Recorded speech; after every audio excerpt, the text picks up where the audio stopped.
Today's episode is brought to you by Microsoft Dragon Copilot. Learn about how Dragon Copilot can transform the way you work. Stick around after the episode or visit aka.ms/knock-knock-hi. That's aka.ms/knock-knock-hi. Hey, Will. Hey, what's up? I've been thinking, the U.S. healthcare system, it needs some improvement. Yeah, there's room for improvement. Sure. It's a confusing, scary place for everybody involved. Absolutely. Physicians, families, patients, everybody. Everybody. And I've experienced it from both sides, right? I'm a physician. I've also been a patient. So I wanted to use my platform to give people practical education, really the only way that I know how, by making jokes.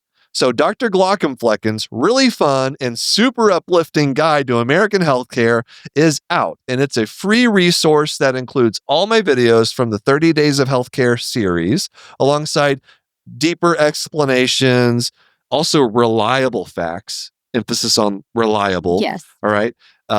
Figures, numbers, insights into how each of us can fight for a more humane, better healthcare system. Also, it has jokes. Did you mention the jokes? I did. Jokes. Okay. Yes, definitely jokes. Well, this guide is great for anyone looking to learn more about U.S. healthcare, but especially if you are experiencing it from the clinician side for the first time. That's right. Really hope you'll check it out. Get the free guide sent straight to your inbox by signing up for our mailing list. glaucomflecken.com/healthcare. Enjoy.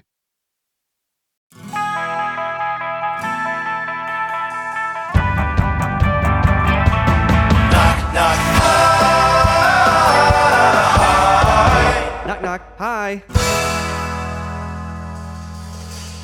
Hello, everybody. Welcome to Knock Knock Hi with the Glaucomfleckens. I am Will Flannery, also known as Dr. Glaucomflecken. I'm Kristin Flannery, also known as Lady Glaucomflecken. You know what I realized today? What? Is that, over the past year, everyone's been pronouncing my name correctly whenever they introduce me Oh, during wow. shows. It's pretty good. For quite a while, No one the first knew how. couple of years, it was it was all over the place. Yeah. Once I got Glockenspiel, Yeah.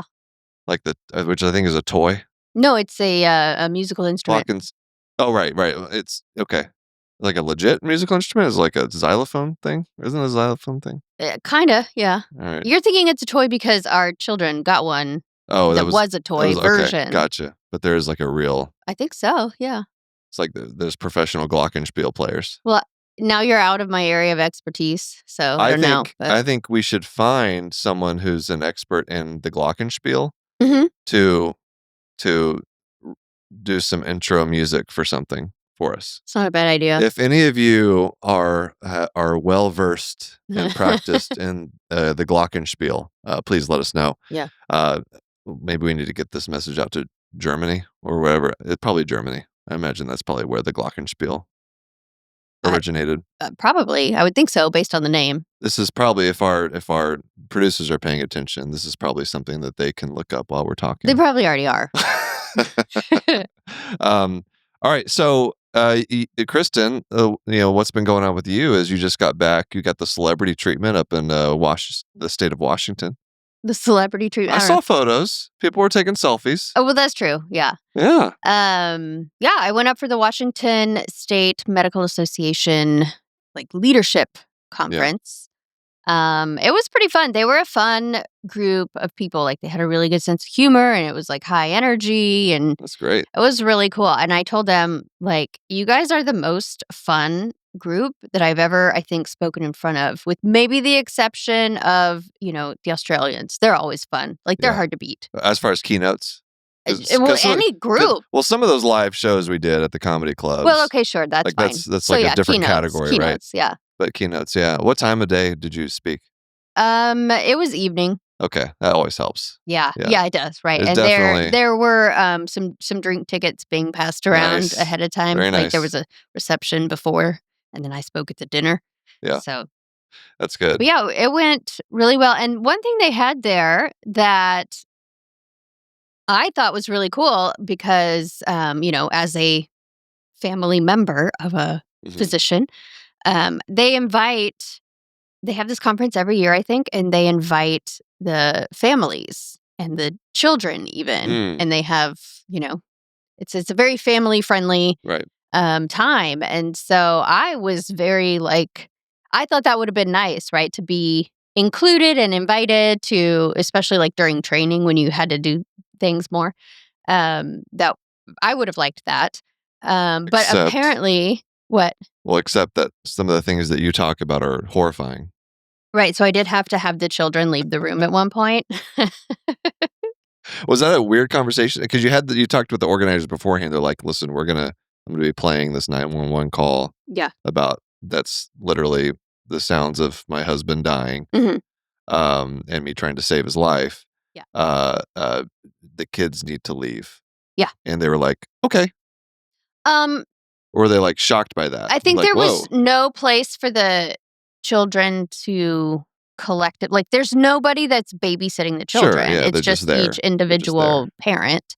And they were all in the back at a table, like coloring and stuff. Yeah, Um, so I let them know at the beginning of the talk, and then again, like right gotcha. before. It's Yeah. like, just as a mother, if it were me, I would want to escort my child out right now. So as soon as that part came on, it was like there's like a SpongeBob meme of like the parent fish like pushing the little baby Yeah, fish out the door. pretty much.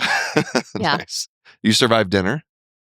Well, I didn't. I never eat when I'm speaking at Right. dinner. Like, there's not a lot of time for one thing, and Right. then people are talking to you, right? Mhm. Because you're arriving, and you're sitting at a table, and people are coming and sitting down, and they're like, hello, and start talking, and it's just like there's not enough time to actually eat. So, So you got saved from we like ate the salmon. afterward. It was actually, I probably would have been fine. It was a Mexican. It was like a taco bar. Oh, nice. So yeah. That's good. Any other thoughts? Well, yeah, I was gonna go back to the family thing. Apparently, like I said, I really liked it, but apparently, some people are starting to feel differently about that. Like, they don't want to spend their family time, weekend or evening, um, doing work stuff, like at a work Mhm. event, Okay. even if the family is invited. But because the members do have to go to meetings and stuff during the day, and I assume that the families go off, and it's in a beautiful place, so they Right. they probably go off and have fun. But I just thought that's an interesting Wait, so shift. what's the shift? So that because people have always not wanted to actually go to the sessions at conferences. Sure. So Um, what exactly are you talking about? it sounded like, and again, I'm like a third party dropping in for 2 hours, Right. so just take it with a grain of salt. But it sounded like they are having to rethink how they do their meeting every year, because it used to be seen as like a positive thing to bring your family and do Right. all that, and then now it's kind of shifting to where it's more like, no, this is our actually family time that you're using, and so I don't want to be spending any of that doing work things. I see. It used to just be a little more, I don't know, accepted, I guess, to do it Right. that way. So I don't they're know. so like I they're can see both sides. so maybe they're not people. These academic institutions will no longer be marketing their meetings as a family friendly meeting. I don't know. That was what they were discussing. It's like, Interesting. what's the right move here? Oh. So, They're all about trying to get the attendance. They want to get the attendance. right. And I saw it as like, well, you have to go anyway, right? So better if we get to come along if it's in a cool place, and Right. versus just staying home and doing regular life, but minus one parent. What was the big takeaway? Like one thing, like when you give a keynote, like what's like the like one thing that you want people to come away with?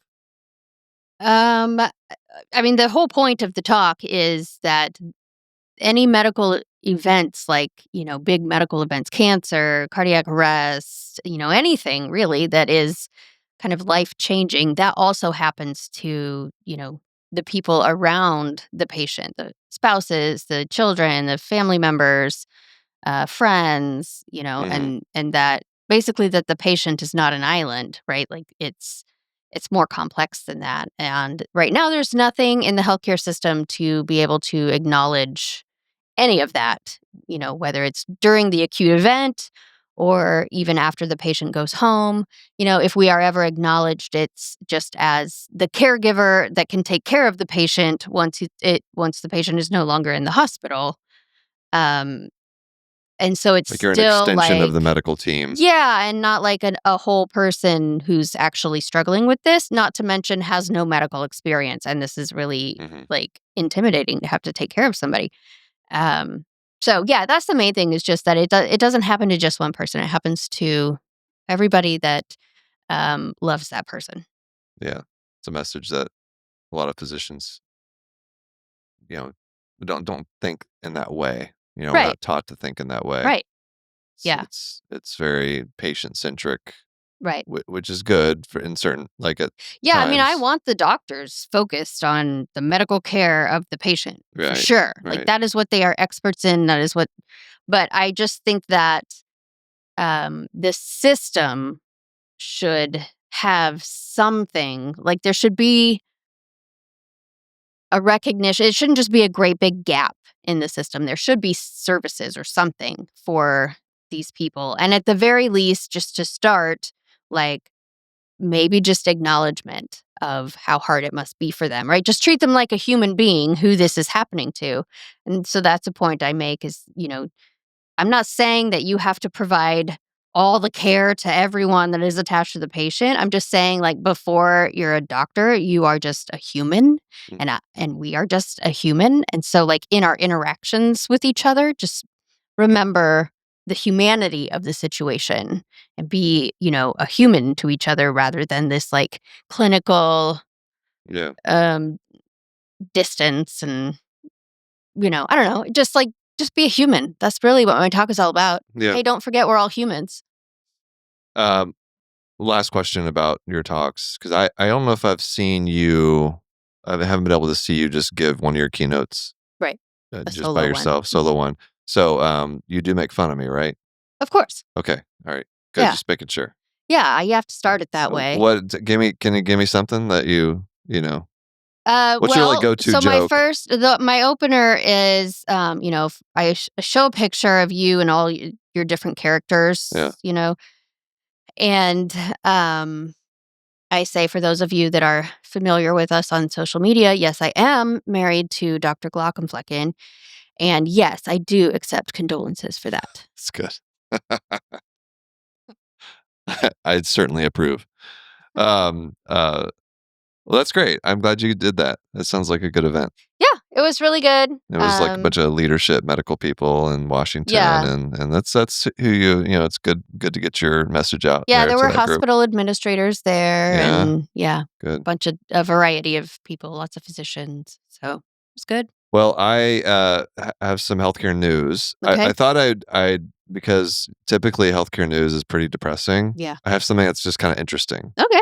All right, so this is a kind of a pop. It's reached the pop culture, Like pop, the mainstream pop news. science. Yeah, it's something they have like NBC News articles about this thing. Okay. Right. So that's how I heard about it. And I did a little bit more digging, but basically the clickbait headline is scientists have discovered a new color. Oh, okay. Yeah. So I was dubious immediately. It's like, okay, like a new color. Like we know what the normal spectrum, the wavelength spectrum for human like color vision is. And I think there's two interesting things about this. So this is a group of scientists, I think out of California, I want to say, that said ran an experiment where they were able to isolate like individual wavelength cones. So there's different wavelength cones. There's S cones, L cones, M cones. Don't worry about that. They're associated. But they just have They're different designed wavelengths. to respond to certain wavelengths. Okay. Exactly. And so they have discovered this device that allows you to individually stimulate a specific cone wavelength. Okay. So it's a specific wavelength of light, but they've been able to not just like blanket, bathe the retina in light. They can focus it using fancy engineering to individually stimulate certain cones. So I think that's actually the coolest thing about this is that they were able to do that because because that, could have implications for being able to treat certain like forms of color blindness. Mhm. If you can just isolate certain cones that people can see well, and Yeah. maybe that can help facilitate color vision a little bit. But what their hypothesis was that is that there are certain cones that have so much overlap with other cones Mhm. that they normally can't be stimulated by themselves by like Mm. normal ambient light. Mhm. And so you never see what the actual color that those individual cones Okay. So are why are they reacting there? to. What do they do? Well, because the combination of cones give you all kinds of Okay. different colors, right? Okay. And so their idea is that, okay, in the normal world, normal light, these cones can't be stimulated individually. Mhm. And so we're going to individually stimulate them to see if the patient, the subject, will see a new color. Okay. And so they did that, and there was this basically what the subjects saw was this. It's like a very, very highly saturated pink, Mm. and they called this color. Oh, what was it? It was called OLO. OLO. They called it OLO. I don't know why they called it that. Interesting. What I thought was kind of, and this is up for debate on whether or not this is actually like quote unquote a new color. Mhm. Well, I have a question before that Sure. about just the mechanics of this thing. Yeah. Are we sure that it's, when you get a bright light in your eye, it is kind of red, pink, Yeah. Are we sure that's not what was happening? Well, so the way what I find very kind of I'm skeptical about is the reporting, the way that the subjects reported the color. Mhm. Like they turned some kind of dial until the color they saw Mhm. matched what was on the dial. Okay. But if it was on the dial, How is it new? how is that a new color? Yeah. So I don't really, and there's some skepticism like, okay, is Yeah. this really a new color? This might just be like a headline grabbing type Right. thing, right? Yeah. So I am very I'm not convinced at all that this is actually a new color. Yeah. But what I think is the most interesting thing about this study is the way they were able to individually stimulate cones. I've never Yeah. heard of that being able to Right. happen because cones are very, very tiny. Right. That is pretty cool. I'm reading this article you have pulled up about it, and it says it's a blue-green color, not pink. So I retract my previous Oh, I thought it was pink. guess. Oh, maybe somewhere else. Maybe I got it mixed up. There's somewhere else that they were talking about pink in here. Yeah. But okay, a blue-green color. Yeah. So anyway, but they called it. But yeah. They called it OLO, and I don't know. It's a really cool experiment. Yeah. And the way they were able to. I'm looking at a picture of the device, and there's lots of lasers, lots of lenses. Yeah. Fascinating stuff. There's so much. I think color vision is really fascinating. Yeah. There's so many different types of color blindness, and people can go their whole lives really without even knowing they're colorblind because they Right. have still good vision, visual acuity. It's just that their color perception's off. So I don't know. Right. Interesting. So stay tuned for that. Okay. You'll have to do an update at some point. We'll see what happens with that. All right, let's take a break. We'll come right back. So, Will. Yeah. You're always teaching me things about Demodex mites, your little friends there. Yeah. But let's switch things up a bit. Okay. How about I ask you a couple questions to see how much you really know? Go for it. Okay. Let's do it. What are the only two main species of Demodex mites found in humans? Oh, type 1 and type 2? Gotcha on that one. Demodex follicularum, Okay. which are found in the eyelash follicles, and Demodex brevis, which are found in the meibomian glands. Impressive. All right, next question. Why do people with Demodex blepharitis often feel itchy eyelids first thing in the morning? I know this because I use it to gross you out. Demodex mites avoid light, and they come out mostly at night to mate and move between your eyelash follicles. So many people will wake up with that itchy, irritated feeling along their eyelids. So gross. I'm surprised you even brought that up. I know. I'm just trying to get used to these mites since Demodex blepharitis is such a common disease and we keep talking about it. Well, that's a big step. And we know there's a prescription eye drop available to treat Demodex blepharitis. Yes, a treatment makes me feel much more comfortable about this topic. To learn more about these mites and Demodex blepharitis, visit miteslovelids.com for more information. Again, that's miteslovelids.com to learn more. This ad is brought to you by Tarsus Pharmaceuticals. Okay, we are back. Here's what I thought we could do for the rest of the episode. Okay. We don't really get into some of the YouTube comments. Oh, yeah. Mm-hmm. And so I collected some comments. We have some interesting ones over the last couple episodes. Yeah. These are all... we see them. We see them. Clear, but we don't talk about them a lot in a actually read all big way on the podcast. And this is something I don't normally do. I actually read all of the comments on the YouTube channel because I like it because it's like these are like the people that are really paying attention to the podcast. Right. Generally, there's no trolls. Yeah, there's not a lot of trolls. If people have criticism, that's fine. But it's like you can tell it's not AI generated. Like it's like not like bots. It's like real people. And so I do enjoy that. At Glauc, by the way, that's the podcast YouTube channel for Knock Knock Hi. And so I pulled some from our most recent episodes. Thought we could go through some of these. Okay. You want to? All right. So first, let's the episode that was recently posted was about our 5-year anniversary of the cardiac arrest. Yes. And it got some great comments. I really appreciate the people who are talking about their own personal experiences with heart issues, with health problems in general. Lots of shout outs for you. Yep. Thank you. Yep. So here we go. We got at Francis Bowman. This is one of my favorite comments. I'm going to watch the episode about the event for more info, but shout out to Lady G for doing CPR for that long on a person who is that much larger while, in all caps, healing from neck surgery. Did I mention that? I don't think I mentioned that. I think you've mentioned it at some point. Okay. I think you did. That's what I'm wondering is if this person has pieced together information from over different places. Yeah. That's an iron woman right there. Best wishes to all Glauc complexes and thanks for what you do. Yeah. And how long after the neck surgery? Yeah. Yeah, I don't usually talk about that part so much. It was a couple months. It was almost 4 months. Yeah. So I had the incision was healed and all of that. Right. You weren't in a neck brace anymore. No, it wasn't in a neck brace anymore.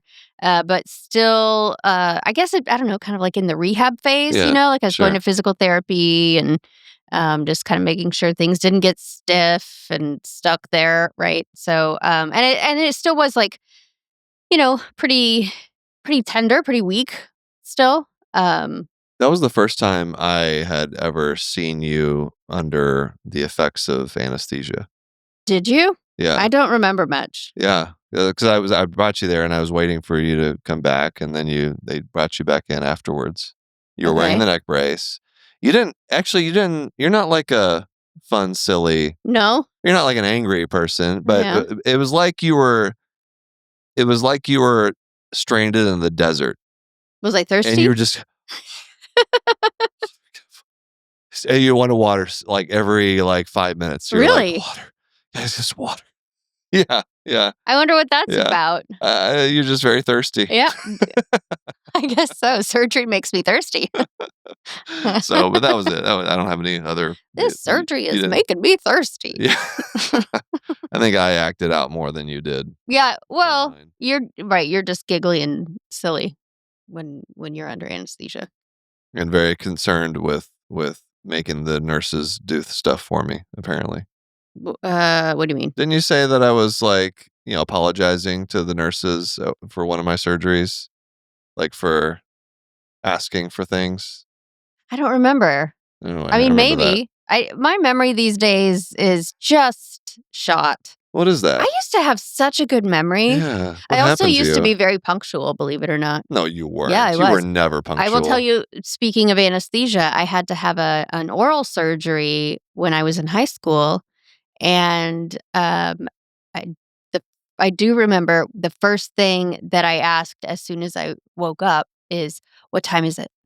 Because I remember having this sensation of I don't know if I was really kind of awake, asleep, but somewhat aware, or if that was just how it felt coming out of it or something. But I just had this sensation of I can't tell how much time has passed. Mm. And that is freaking me out. Like, I'm aware of the fact that I can't tell how much time has passed. And so then when I was brought out of it, that's what I said. What time is it? Yeah. So I used to be very different.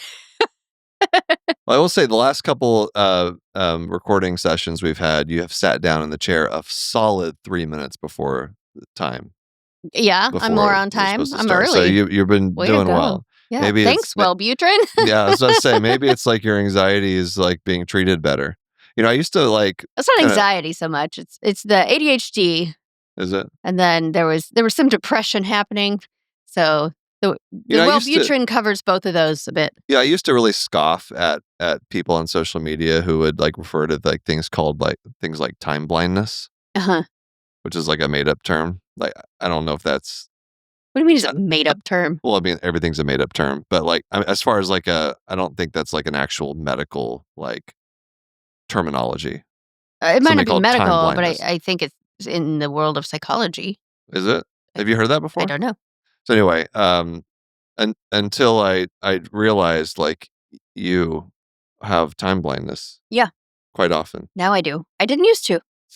I don't know what happened.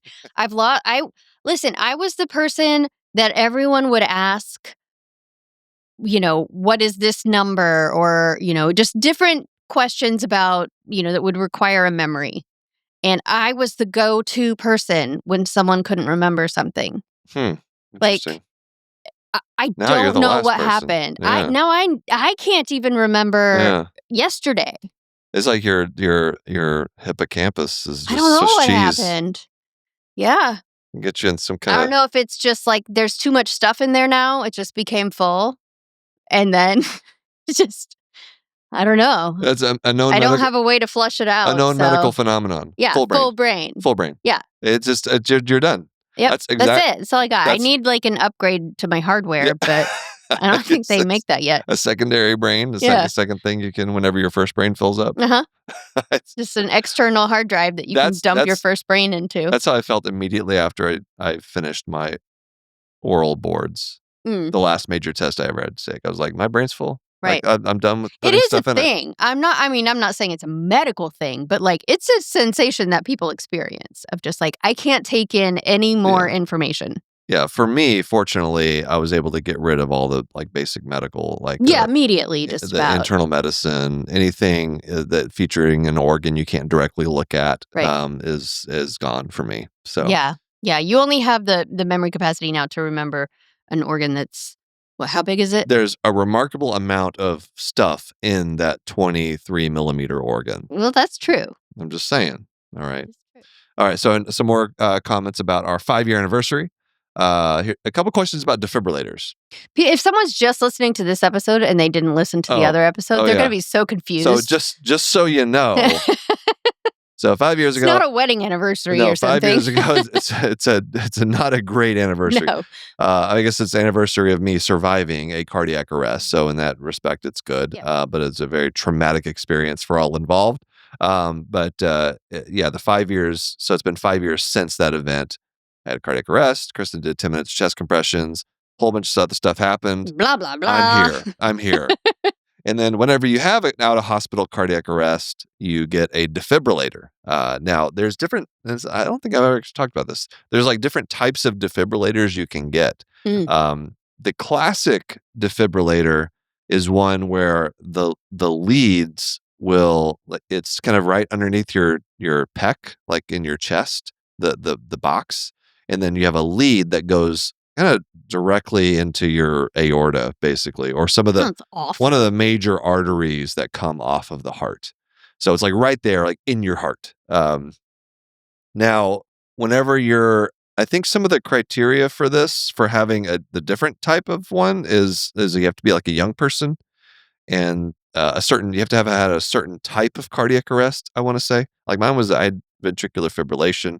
We don't know exactly what caused that. All my testing was normal. But I guess I qualified for a subcutaneous ICD, implantable cardiac defibrillator. So mine is not right here on my chest. It's in my armpit, basically. It's like right here on like my right side. Under. Right underneath my armpit. It sits there, and the leads kind of go. They're more superficial. They're not. They're not. I don't have any leads in my heart. They just kind of come right underneath my kind of at the bottom of my sternum, and I have one. I can kind of feel them. They kind of go They're along like the just bone. right under the Yeah. skin. Right. Yeah, a little bit, maybe a little bit deep. They're subcutaneous, right? So it's just right, pretty close to the surface, um, and so that's it. It's a little bit more of a secure thing, I believe. Like it's less likely that the leads will dislodge or move because obviously if you have a lead like in your heart, who knows? Like that. I mean, that's It just could a migrate. It problem could. if you have Yeah. something wiggling around in your heart in a Right. place it's Right. not supposed So to anyway, be. that's my defibrillator.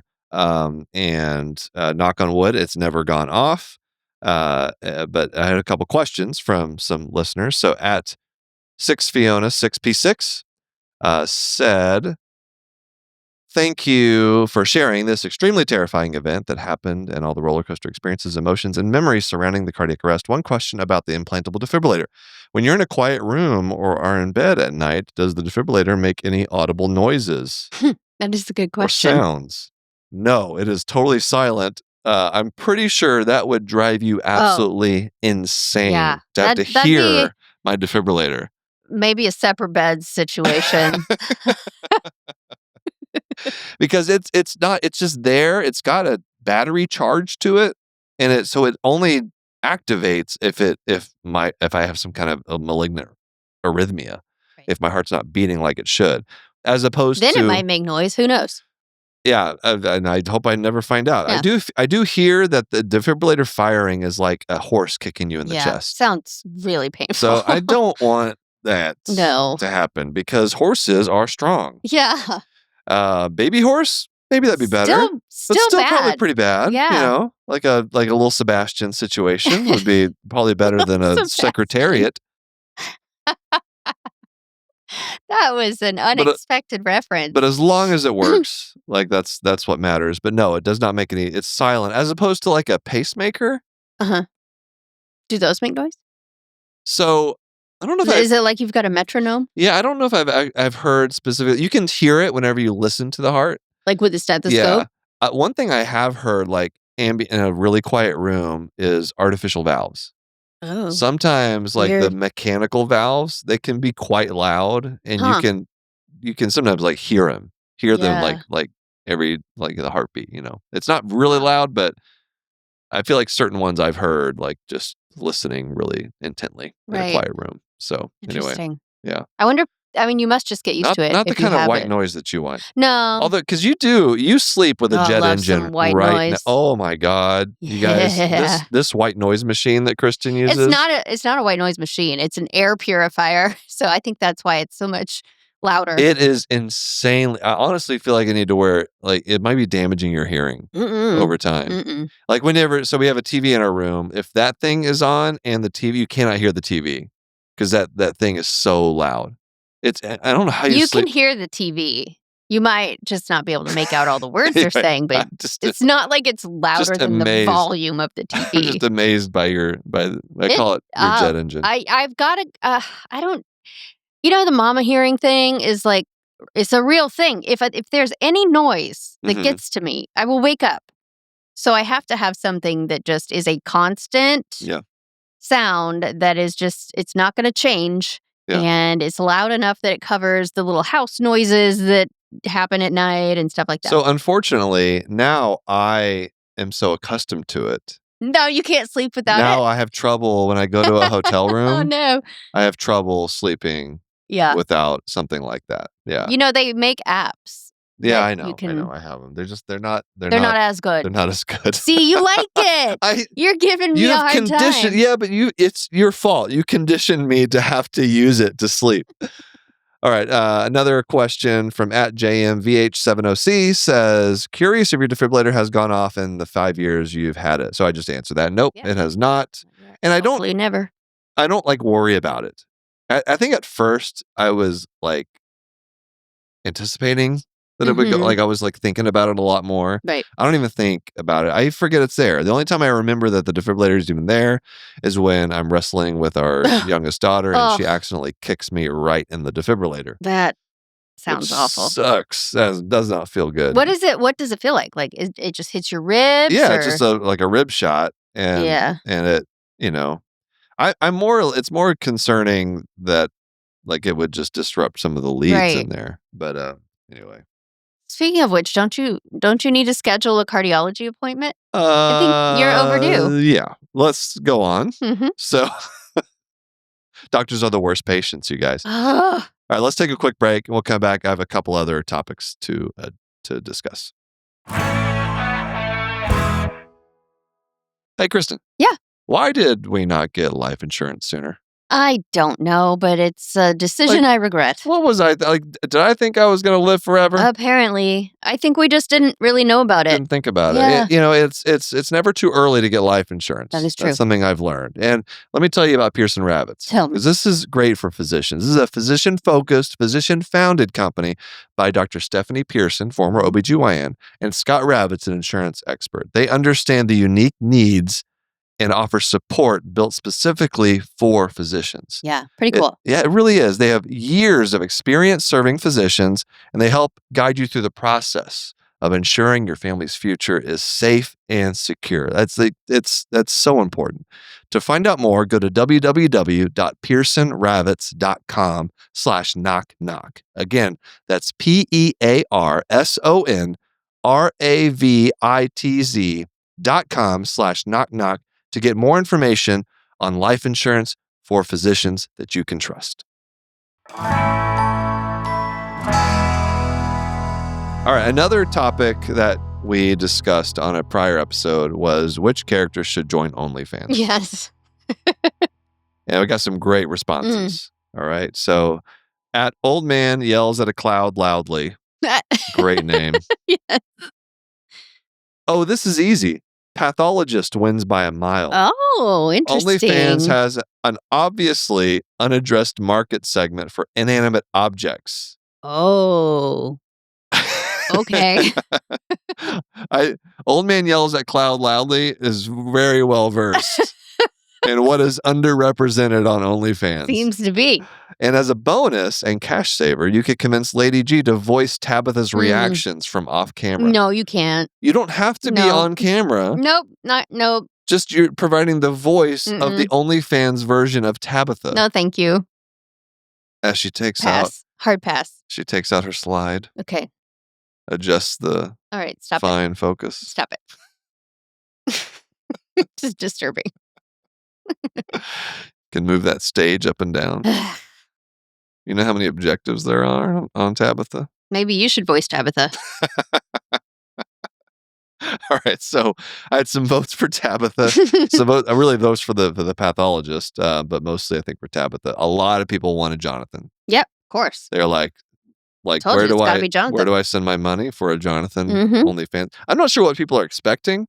Well, I think that's the part of why they want to see it. It's the mystery of it all. What would happen? Well, what exactly does this look like? And let's see. Oh, at Susie says so. 7413 says neurologist, no question, for the masochist.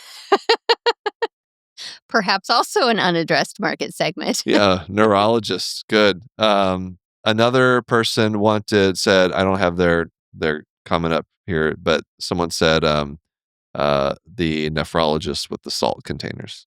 Oh. Like only wearing the salt containers. Oh, I see. Yeah. So just like a belt with the salt on it. Yeah, something like that. Mm-hmm. Yeah. Okay. To each their own. Yeah. Everyone's got a thing. And then this is another comment. So at Curoi XHF, who has sent this exact comment before, I think. Oh. Because as I've said this before and I'll say it again. Make an OnlyFans. Oh, sorry. Make an OF. Ocular fans. Ah. Where you can show the gross eye stuff you can't on Knock Knock Eye. Yeah. Is that a thing that you can do with OnlyFans? I have no idea. Like, it doesn't have to be like pornographic in material. It could just be. I don't think so. I think that's just what happens when humans are given a platform like that. It just inevitably leads to pornography. Things happen. Ocular fans. I like it as like a concept. Yeah. Not like on that not platform, the platform, but just as a I've seen other creators do that. There was a TikTok creator that did OnlyPans. She's a cook. So, I mean, there's like things you could do. I think Ocular fans, all those would be gross good. eyeball pictures that I would always cover up when you left it open on the coffee table. You have no idea. I have so many. The problem is, I could absolutely create like a branch in the Glaucomflecken business that's like super like gross eyeball stuff. Yeah. The problem is, I don't own any of the images. Right. So like we get into copyright problems. I don't know how to navigate that. Yeah. You know where you can see some gross eyeball images though? iRounds. Yes, that. I was editor-in-chief in residency. Yeah. iRounds.org. Go check it out. They have amazing photos, honestly. Like they're like award-winning photos because yes, there are awards that are given out for eyeball photos. That is a thing. And Iowa's probably won more than anybody out there. Yeah, it's a great resource. Huge amount of like thousands of eyeball photos and very detailed, lots of open globes, chemical entries. Right, it's not just eyeball photos. Soupy infections. Yeah, it's for ophthalmologists. And when I say training, soupy, I'm talking about like gumbo. Yeah. Like a lobster bisque. Yeah. So anyway, the pathologist split pea soup. Nope. Okay. All right. Last thing. People want mom stories. Mom stories? Whose mom? My mom. Okay. So people really liked where we went into the glass store together and I pretended that I was blind. Yeah. And so at Nornia said, love stories that include your mom. She is hilarious. No wonder you're in comedy. The thing is, you're trying to be funny. She's not. Oh, I have a story. This is we'll close out the episode with this. Okay. So my mom is the classic extrovert. Like you cannot, like she's always has something, even in retirement now. Like first of all, she was a middle school teacher for her entire career. So sixth grade usually. Math, language arts, she taught a bunch of different things. That's another story you could tell, I guess, another day. It's true, yeah. But so she's a huge extrovert, and like when we go on family vacation, she was always. You can always count on her to ask for directions or to like just talk to a stranger. Anything to anyone, to really. Say things. If you're like at a big event with lots of people, like a wedding or something, and she's at your table, you love having my mom at your table because things will never get awkward because she will always start conversations and just she holds the crowd like she has stories after story. So anyway, so that's just I want to say that just as to set the stage for like my mom's personality. Yeah. She's fearless when it comes to social interactions. No shame whatsoever. Which can come in handy. Yes, but it can also be a problem sometimes. So there was this was years ago. It had to have been at least 15 years ago. There was this event in Houston. Or it was like you get like a group of friends together and you go on a scavenger hunt. It's like a citywide scavenger hunt. Yeah. So you all pile in a car and you'd go to have to find different things and find clues. And then there's like a cash prize at the end. So it's like a big deal. It was like, they had them in, I think, a lot of different cities. Wasn't it based on that TV show? Oh, what was that called? The Bucket List? No, the Amazing Race. Oh, yeah, that's right. Exactly. That's what it was. Yeah. It was like The Amazing Race, but in real life. Like, I mean, that was a reality TV, but for the common folk, yes. Anyone could sign up. So they had this clue, and her outgoing friends, teacher friends, when teachers get together, by the way. Yeah, it's a wild time. It is wild, absolutely wild. So they're driving around, they're acting all crazy. They're trying to win this competition. And of course, they needed. You couldn't use GPS, by the way. Like I think this is even before like GPS was common, right? So you had to just figure it out by maps or asking directions. So they didn't know where they were going at some point, trying to find something. And so who was going to ask for directions? obviously it was my mom. Like nobody in our family would ever ask for directions because we didn't want to would have to talk to somebody and let our guard down. just say, say excuse me, can you just... Exactly. But she's like, pull over. So they pulled over because my mom saw a group of people in a park. And so they pulled over. She got out of the car. She ran up to them and was just acting real demonstrative because they were in a hurry. She's like, "Hey, can you help us find this? We're trying to find a building and down in it's over by the medical center. Can you guys help us?" And then this group of people, they turned around and with this horrified look on their faces, and they said, "Ma'am, we're having a funeral right now." She had stopped at a cemetery. Oh my God. They were having a memorial service. Did the tombstones and the all black clothing not tip anyone off? No, she just saw people. Yeah. She saw people. Was like, I'm going to ask people. There are people there that can help us. It could have been anybody. Yeah. It could have been absolutely anybody in any situation, but there were people that she could ask a question to. And when she tells the story, she was just so horrified and apologetic. And because my mom, she's also the sweetest person in the world, right? She cares deeply for people. And so she felt so bad. But it's just my mom. That's just she's just like, I'm just going to ask. And that kind of stuff happens. Whenever we were I want to say we were in Niagara Falls, or we went on a trip, all of us together. I think you were there too at this point. And we were going, it was some tourist thing. And as we were walking to the thing, there's, people try to scam you and offer you tours.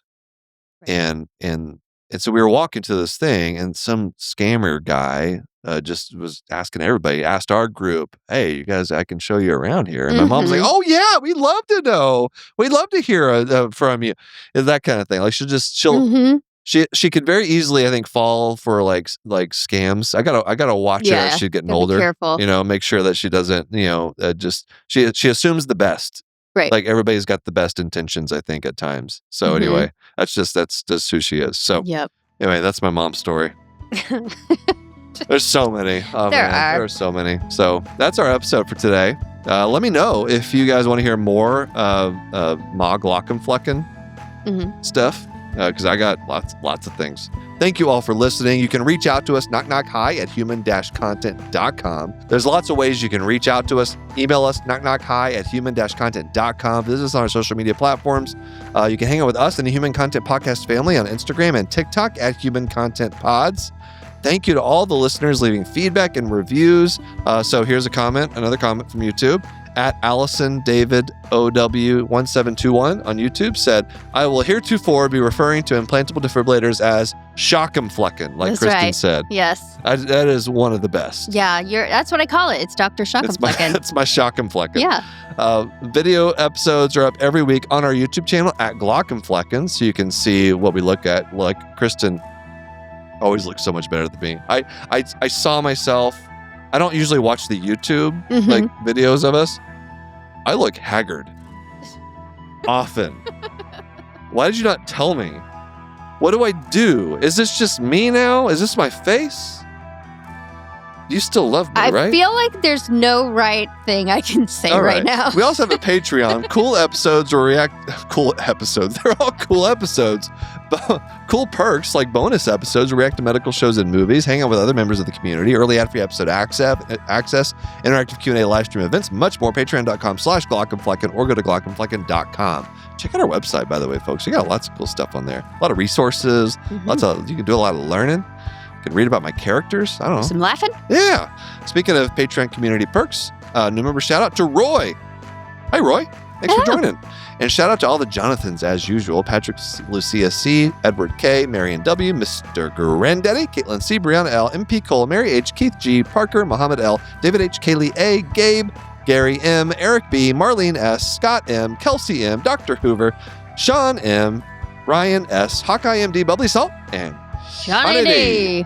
Patreon roulette time, random shout out to someone on the emergency medicine tier. Justin, thank you for being a patron, and thank you all for listening. We're your hosts, Will and Kristin Flannery, also known as the Glauc and Fleckins. Our executive producers are Will Flannery, Kristin Flannery, Aaron Corney, Rob Goldman, and Shanti Brick. Editor and engineer Jason Portiz. Our music is by Omar Ben-Zvi. To learn about Knock Knock High's program disclaimer, ethics policies, submission verification, and licensing terms and HIPAA release terms, go to glaucandfleckins.com.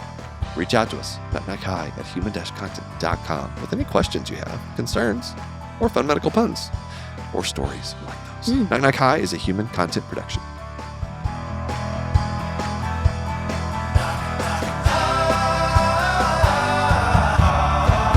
Knock, knock, goodbye.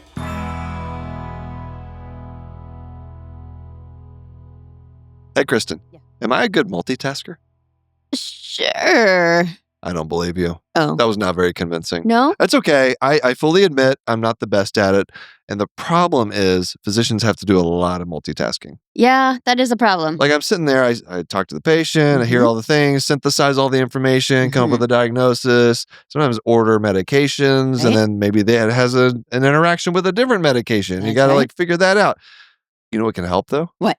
Microsoft Dragon Copilot. Mm. Yeah, this is great. You don't have to, you can just use Dragon Copilot like in your workflow. You can access information right at the point of care, right there with the patient.